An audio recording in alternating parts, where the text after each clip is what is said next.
ये सरकार इंटरनेट के द्वारा आई थी और इस सरकार को हम सोशल मीडिया के ही द्वारा भगाने का काम करेंगे। हम देश के लिए, हमारा उत्तर प्रदेश सबसे उत्तम प्रदेश है, आज वही उत्तर प्रदेश के इन्होंने लास्ट प्रदेश बना दिया है।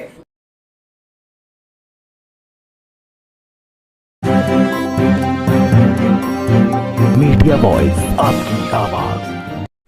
किसान चाहता है जमीर जिंदा रहे और सरकार चाहती है अमीर जिंदा रहे। देश में वैश्विक महामारी फैली हुई है और देश की जनता बदहाल है। किसान रोडों पे हैं, सच्चाइयां सड़क पे हैं, महंगाई दर इतनी तेजी से बढ़ रही है, लेकिन सरकार मौन है। आखिर हमारे सरकार में बैठे हुए देश के प्रधानमंत्री मैं नरेंद्र मोदी जी से पूछना चाहता हूं कि आपके इस 7 साल के क्रूर शासन का, जिससे जनता बदहाल है, सरकार मस्त है, आप ऐसे प्रधानमंत्री को हमने बैठाया है जो पूरे अपने कार्यकाल में 8 बार रोने का काम किया है। आपको रोने के लिए इतने बड़े संवैधानिक पद पे आपको नहीं बिठाया गया था। आपको जनता ने इसलिए बैठाया था कि आप जनता के आंसू पोंछने का काम कीजिए, लेकिन इस सरकार ने जनता के आंसू पोंछने का काम नहीं किया है, सिर्फ और सिर्फ जनता को गुमराह करने का काम किया है, जनता को तुष्टीकरण करने का काम किया है सरकार ने। जो यही सरकार में हमारे देश के प्रधानमंत्री कहते थे, इलाहाबाद में आपने अभी देखा होगा माँ गंगा नदी में लाशें ऐसे तैर रही हैं, लोगों को हिंदुत्व के नाम पे गुमराह किया गया। हिंदू हो या मुसलमान हो, कौन चाहती है? अगर मैं हिंदू हूं तो मैं ये चाहता हूं कि मेरे जब मौत हो उसके बाद मुझे जलाया जाए, लेकिन लोगों को लाशें बहती रही और ये सरकार चुप्पी साध की रही। जो यही योगी सरकार कहती थी कि हम देश के लिए, हमारा उत्तर प्रदेश सबसे उत्तम प्रदेश है, आज वही उत्तर प्रदेश के इन्होंने लास्ट प्रदेश बना दिया है।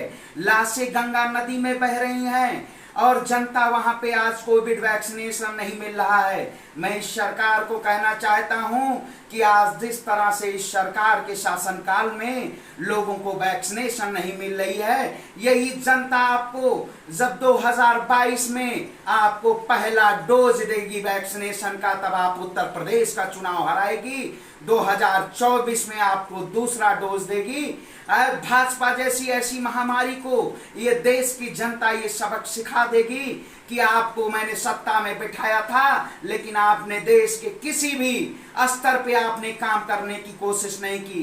बात करते हैं सरकार में बैठे लोग, हमारे एक ब्लैक फंगस के नाम से एक चिड़िया है गृह मंत्रालय में जो बैठे हुए हैं। 28 अप्रैल के बाद आपके उनका अभी तक कोई स्टेटमेंट नहीं देखा होगा, कोई स्टेटमेंट पे बात नहीं हुई होगी। आप समझ रहे हैं कि जैसे जैसे समय बीतता जा रहा है, सरकार अपनी मौन वही सिर्फ मौन का काम करने का काम कर रही है।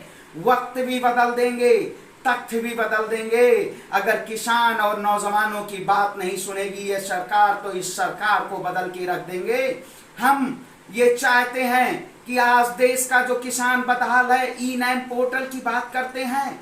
जो सरकार ई-नैम पोर्टल की बात करती थी कि हम किसानों के हित की बात करते हैं, नेशनल एग्रीकल्चर मार्केट के तहत इस सरकार ने आज ना खरीदने का काम किया है, जैसे कोई अनावश्य किसानों के अनाज की बात हो, मूल्यांकन की बात हो, सरसों हो, दाल हो, चावल हो, किसी चीज का ई-नैम पोर्टल पे मूल्यांकन नहीं है। आज यही हमारे सरसों की कीमत 15 से 20 रुपए होती है।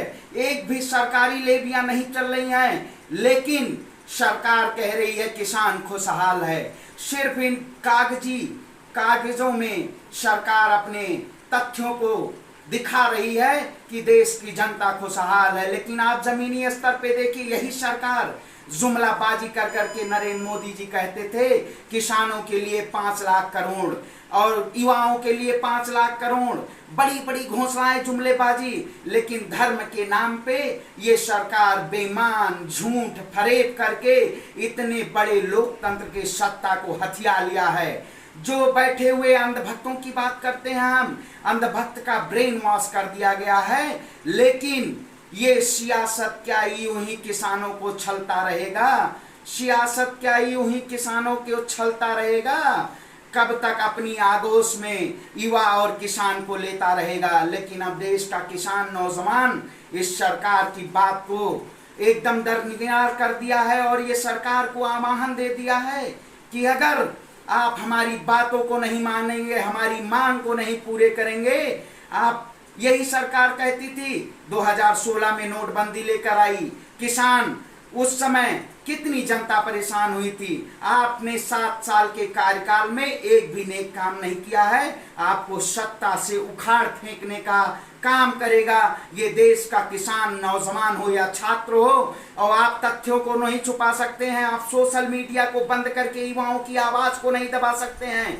कुछ अंधभक्त हैं जो ट्विटर पे, फेसबुक पे, इंस्टाग्राम की बैन की ट्रेंडिंग कर रहे हैं, क्योंकि यही सरकार, ये सरकार इंटरनेट के द्वारा आई थी और इस सरकार को हम सोशल मीडिया के ही द्वारा भगाने का काम करेंगे। आप हमारी आवाज को नहीं दबा सकते हैं, देश के किसान की, नौजवान की, छात्र की आवाज नहीं दबा सकते हैं। जब तक हम आपसे अपना हक नहीं ले लेते हैं तब तक आपको हम इस सत्ता में आने नहीं देंगे। आज देखिए वक्त है कि न विधायक न सांसद भारतीय जनता पार्टी के कोई आज जमीनी स्तर पर नहीं पहुंच रहे हैं। ये क्यों नहीं पहुंच रहे हैं? क्योंकि इन्होंने देश की जनता के लिए कोई काम नहीं किया और जनता इनको भगाने का काम करेगी। ये सत्ता में बैठने के अधिकार नहीं है। इन्हीं शब्दों के साथ जय जवान जय किसान।